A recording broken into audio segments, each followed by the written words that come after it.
what's up? This is Incline after like 26 hours in the car, finally here at Coast Airbrush. This is Dave. He's Hello. the man here at Coast Airbrush. We want to express a huge amount of gratitude for the support that he's given for the class. You know, it got Likewise. It's like, you know, when you tell people, oh, I customize action figures and stuff. What? But when they see, hey, there's a huge interest in that. So Dave's like full force support. So Well, dude, you obviously opened up my eyes to what the potential is for working on all the figures that you do, and that's right where airbrush really shines, in the highlights and the shadows. And painting on three-dimensional objects like you do makes it so much more fun and so much more dimensional to bring things to scale, and with all the color and movement and excitement. So we're really happy to be working with Incline here at Coast Airbrush. cool. All right, everyone. Thanks a lot. So now we'll get to the class aspects. Yeah. Cool, so Have a here good we one. go. This is what you're getting in the kit. And this, give or take, is what your custom will look like when you're done. This is just a rough guideline. The thing about customs is take it to the direction that you want to go. All the paints included, you know, the purple, the blue, silver, transparent yellow for the eyes, you know, and the red. These are all, you know, up to you. It's your discretion. This is what we did to try to capture the essence of the G1 figure. You can go even further by panel lining and putting more details anywhere and everywhere that you would like to go, or you don't even have to take it this far. But this is the basic gist of what it's going to look like. So how are we going to get there? So first things we're going to do, you'll notice in your kit you have the head. You have two heads for each body. These heads pop off quite easy. They're on a ball joint. And then these here, if you're strong enough, they pop right off. MECH Ideas, building good figures. So first thing you'll notice, please do not try to put this head on before you do what I'm about to show you. It's a really tight fit.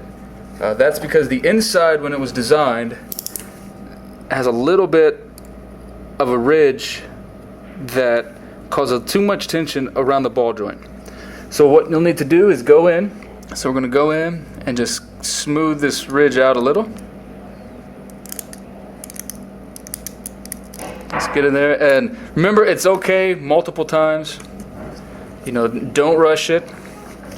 And we'll go ahead and see if we can put this on there.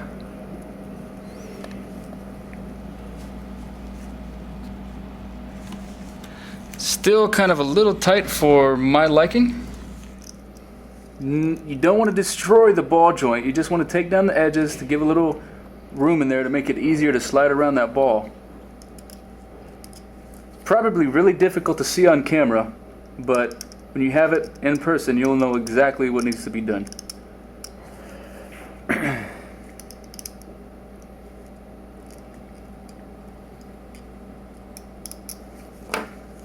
There we go. And there you go, just slide it on.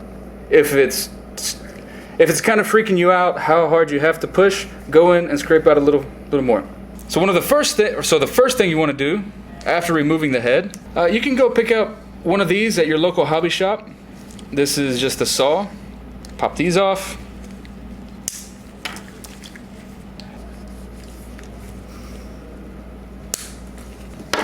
So you can get your pieces out of the way. If you'd like, you can totally disassemble the shoulder with a screw there. Or you can just keep it braced like this. Now remember, during full figure repaint, I show you how to remove pins. So if you want to, you can go in there and watch the rest of that to fully disassemble. We'll go ahead and make sure everything is out of the way and just start cutting slowly. Remember, when you're cutting, just let the blade do the work. No need to press hard. Don't force it, just let the blade cut slowly. And remember to keep it as flat as possible. Always check where you're cutting. I've cut the plastic a little bit right here. But that's no problem, because with the 600 grit sandpaper, we're going to take those scratches right out.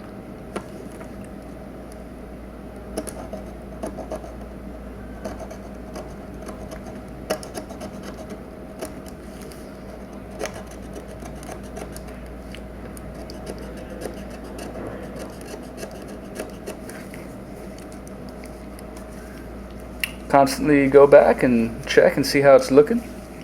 Liking what you're seeing? Yeah.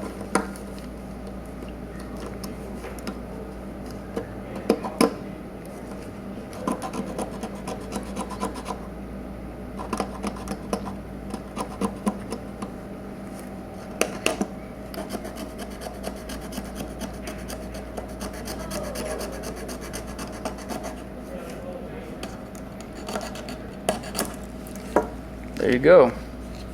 You have that off. So you see here, I've trimmed that off. Still a little bit of a peg there. A little bit of plastic left.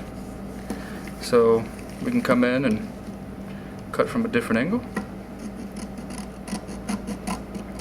Did they get it fixed? Yeah, they fixed it.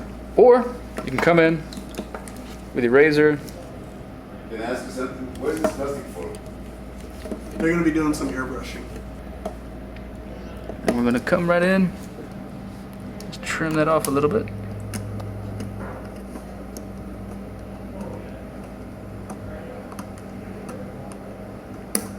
Okay, so now that we've cut that off, we're going to get 600 grit sandpaper. Set it in your water. And just do some sanding. You'll notice the same technique in full figure repaint.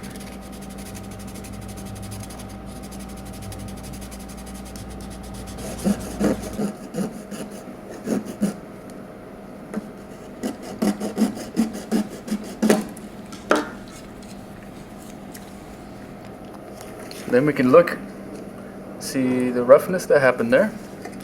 Like the 600 grit. Ideally, you do not want this, but it happens. So, how do we fix it? Sand it down. See those grooves got a little deep, so that's something you want to be careful of not to do with your saw.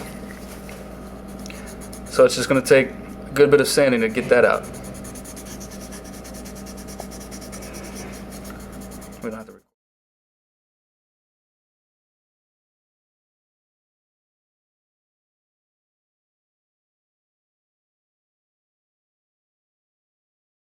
All right, so what did you guys think of the customs class here with Incline? I actually learned a bunch. I had a good time, and I'm really happy with character choices. Some favorites from when I was little. I learned an awful lot about airbrushing. Didn't really know that before using spray paint cans and everything. Just got we also, we actually cut into the actual figure itself too, so that was something amusing. So we were actually really customing something rather than just going ahead and putting something together and building it and everything. So it was a little bit more than I thought, and I'm pleasantly surprised because I learned a few new techniques, quite a few new techniques actually. Great. I gotta say, ever since I came into doing customs, the Incline, among others, has been one of the guys that I've followed. So it's a real pleasure to be a part of the class that he hosted. And I really want to say not only him, but the extra people who helped out and offer tips here and there. I mean, these are tips that I'm going to be able to take and use when I customize back home. I'm really hoping that it brings me up to another level. Doing stuff. It's not top tier by any means, but I really feel like it's going to help me improve a lot. I'm really happy I took part of this class, man. It's been a good time. Met some good people, some good guys at my table. And, if he keeps putting out classes, I'll keep coming. That's all I'm going to say. Let's make some wise choices for molds. That's all I'm going to say. All right, thanks very much. Now, Class is actually pretty great. Got 2 figures. Actually, one a Springer. My friend won an airbrush kit. Woohoo! Full custom, painting, sculpted heads, airbrushing. Can't ask for anything more. I definitely want to see it. Awesome. It's been a lot of fun. If I said, what could be better, probably, some timing issues with the spray painting, probably starting at the beginning. That way you have more time to get it through. But it's been a lot of fun. Been learning. It's been a good time. Free sodas, tons of well prepared. You know, we got all of our stuff here ready to go. But you know, it's really well done. Really impressed, especially for a first time out. Very strong. All right, so what'd you think of the class? I thought this customizing class was awesome. There's a lot of hands-on, a lot of direct input from the coaches here, the teachers, and it's really they're really personable, and it was really easy just to ask any questions about anything you want, and they had to answer right away. It was really fun, lots of stuff they give you. Their overall instruction and interaction, and actually working with everybody else in class just really felt like a customization class. Really cool. All right, thanks very much.